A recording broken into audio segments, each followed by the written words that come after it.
যাই সাহেব, আজ থেকে এলাকার সকল প্রকার অপকর্ম বন্ধ। এই এলাকার সকল ইফটিজার এবং মেয়েদের উত্তক্ত করে এরকম ছেলেদের লিস্ট তৈরি করুন। একে একে সবাইকে গ্রেফতার করা হবে। পারবেন না? Yes ma'am. কাল থেকে আমাদের ডিউটি শুরু। আগামীকাল কেন? আজ এই মুহূর্ত থেকে ডিউটি শুরু হবে। আমার ড্রেস রেডি আছে? Yes ma'am. বাইক বের করুন এবং আপনি আমার সাথে যাবেন। Let's go.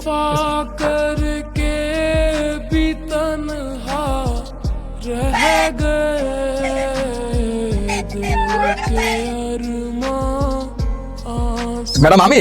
হ্যাঁ রে, তোকেই ডাকতেছি। এদিক। আরে লিজা আপা, আপনি পুলিশ এলেন কবে? ভুল প্রশ্ন। তোর প্রশ্ন করা উচিত ছিল, ম্যাডাম আপনার প্রশ্নের থেকে বাঁচবো কিভাবে? মানে পালা। বুঝলাম না।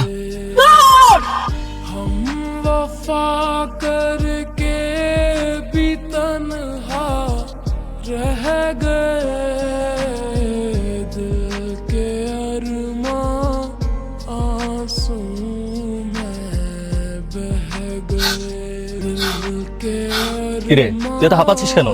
ভাই ভাই পুলিশ আসতেছে। পুলিশ আসতেছে তাতে আমার কি? ভাই এই পুলিশ না, আপনার এক্স গার্লফ্রেন্ড লিজা আপা। লিজা আপা আসতেছে। তোমার এক্স গার্লফ্রেন্ডের নাম লিজা? তুমি তো আমাকে আগে বলোনি। তুমি চুপ থাকো। লিজা পুলিশ নিয়ে আসতেছে মানে? আরে লিজা আপা পুলিশ নিয়ে আসতেছে না, লিজা আপা নিজেই পুলিশ, আমাদের থানার নতুন ইন্সপেক্টর। লিজা এখন পুলিশ আর ওকে এদিকে আসতেছে? কে আসতেছে? ওরে!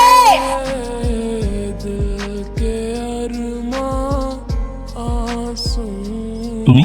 তুমি তোর পাশের থেকে বল, আর আমাকে আপনি বল। ভাই আপনি তো শেষ। আপনি লিজা আপার সাথে যা করছেন, লিজা আপা তো আপনার একবারে ক্রস ফায়ার করে দিবে। ও হয়তো ভুলে গেছে আমি কে। আরে জানি রে, এমপি সাহেবের বকে যাও বখাটে পোলা। কি সব উল্টাপাল্টা কথা বলছো? আমি তোমাকে ডিচ করেছি, সেই কারণে পুলিশ হয়ে এখন প্রতিশোধ নিতে এসছো? আরে না রে, আমি তো এসেছি এলাকার গুন্ডা পান্ডাদের ফেরত দেওয়ার জন্য। আর সেই লিস্টের প্রথম সারির ব্যক্তি তো আপনি। তো আজ আপনাকে ওয়ার্নিং দিতে এসেছি। পুলিশ হয়ে এই এলাকায় এসছো, বেশ ভালো কথা। নিজের কাজগুলো ঠিকঠাক মতো করো, আমার পিছনে লাগতে এসো না। মিস্টার ক্রিমিনাল, এতদিন আমি পুলিশ অফিসার ছিলাম। আপনি ক্রাইম করেছেন কিন্তু আমি কিছুই বলতে পারি না। এখন আমি পুলিশ অফিসার, আপনি শুধু একটা ক্রাইম করে দেখেন, আপনার জন্য ডিম সাহেবের ব্যবস্থা করা হবে। ইয়েস ম্যাম, রাজহাঁসের গরম গরম টিম। শুনুন, আপনি কিন্তু আপনার ক্ষমতার অপব্যবহার করছেন। আর আপনি এটাও খুব ভালো করে জানেন, আমি কিন্তু চাইলে আমার বাবাকে দিয়ে আপনাকে 7 দিনের মধ্যে বান্দরবান ট্রান্সফার করতে পারি। মিস্টার তুহিন, বাংলাদেশে আইন ব্যবস্থা এখনো এতটাও দুর্বল হয়ে যায়নি যে একটা 420 গুন্ডার কথা শুনে একটা পুলিশের ট্রান্সফার হয়ে যাবে। তাই নাকি? ঠিক আছে, আমিও দেখি আমি কি করতে পারি। আমি তো আপনাকে যে কোনো অপরাধের ভিত্তিতে লাল ঘরে পাঠাবো। It's my challenge.